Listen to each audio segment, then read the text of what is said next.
Dinosaur Bones were in the other day. I was talking to them, and they mentioned you guys a few times. Obviously, they're big fans of yours. I was wondering, and this is something we ask everybody, what bands are out there now that you're into that maybe some people haven't heard of, really? Ooh, Or I not have a a lot whole of list. people have heard of? We have a lot of, touring a lot, you always meet tons of bands that you want everyone else to hear probably because you had a good time partying with them and you like their music. Yeah. But one of my personal favorites is a band from Ottawa called The Rough Sea. It's a guy and a girl, and they're a couple, and they have musicians play with them, but they just sing these really adorable songs. They're traveling, they're punks. They're like, they jump trains and stuff to get to shows and hitchhike, and they smell really bad, and they're just so adorable, and their songs are beautiful. Yeah. Well, I got to reciprocate. I got to say Dinosaur Bones are one of our favorite bands around. Another band I think is one of the best in Canada that people don't really know about is called Museum Pieces, and they are absolutely fantastic, and I'm sure people are going to start to hear about them one of these days. Yeah, I hope so. They really are Canada's best kept secret of a band, Museum Pieces. What kind of music? It's rock, but it's interesting. Yeah. It's indie like, rock, but like it's not rock pretentious. With no, it's like the hooks remind me of folk kind of, and I mean the guitar playing is fantastic, and it's just always really exciting to watch them. And then our favorite French Canadian band is Malajupe, who they've been out there a lot, but they're good friends of ours, and I want to cover one of their songs and release it soon, so we're thinking of maybe doing that. Oh, looking forward to that. It's funny.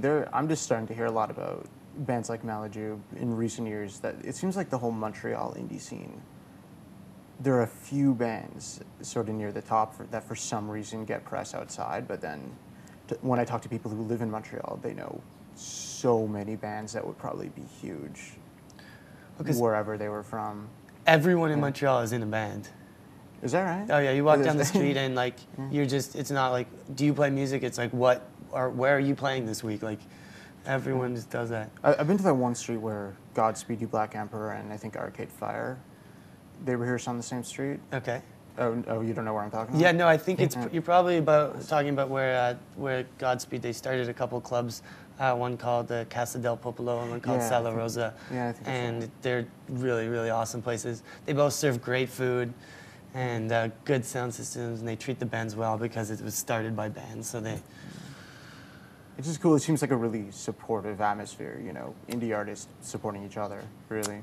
Pretty supportive, but lots of people say no one in Montreal goes to shows because everyone's in a band on tour or they're just sick of shows. It's really it's hard to get a crowd out. It's one of the harder things, but yeah, it's a great scene. I was just thinking about your golden ticket promotion, I'll call it, and it reminded me a lot of I don't know if you read about what Josh Freese did last year. No. With his album, he came out with a solo album, and what he did is, it just happened to coincide with the solo album's release. He put a ton of stuff up for sale, so to speak. Just the weirdest things, like you could go into a sensory deprivation tank with Josh Freese. Or you could play mini golf with Josh Freese and Mark from Devo. One of them, I think, was doing shrooms with Danny Carey from Tool. And I mean, some of these bands had thousands of dollars. And what was weird was people paid for them. Oh, yeah. Tens of thousands, so much money for really one-of-a-kind sort of experience. Yeah. So I thought you might have been influenced by that with some of the creative. That's great. It's definitely along the lines of of things we like to do. We want to incorporate. We can't really sell come have dinner with us. No one's going to buy that at this point in our career. But if we're offering to make you dinner, and we can kind of... Yeah, who would refuse that? Right, yeah. But I just really like the idea of that, what you were just talking about. It's unique and it's really interactive, which I think people are looking for more and more in anything. I am. I know that when I'm consuming music. Yeah, it's definitely to stand out too. It's the same thing as having really unique packaging. It's gets you noticed. People want to actually buy the record to be able to, not just to be able to say, but to have something that no one else has too, right? And I remember Josh Freese saying that he didn't expect anyone to buy any of that stuff, but people actually did. Yeah, it was. Speaking of influences, another question we ask everybody that comes in here it's a hypothetical. Let's say a 14-year-old kid comes up to you after a show, says, I love you guys. I love your music so much. I don't really know any other music. Please buy me or take me CD shopping. Point out 5 albums for me to buy to form the foundation of my musical collection. Okay, well, you got to get him something from the Beatles. Got to get him. You got to. Probably Revolver. Yeah, but Okay. you might. If it's a 14, you might want to start with the greatest hits. Like Maybe. if this is the first thing he's ever heard, just to let him discover that. You know. Okay, something by the Beatles. Like a greatest Okay, hits maybe either anthology. One or Revolver. For me, my life-changing album, I literally have this memory from when I'm 4 years old. It's maybe the first thing I can remember. It's going over to my neighbor's house.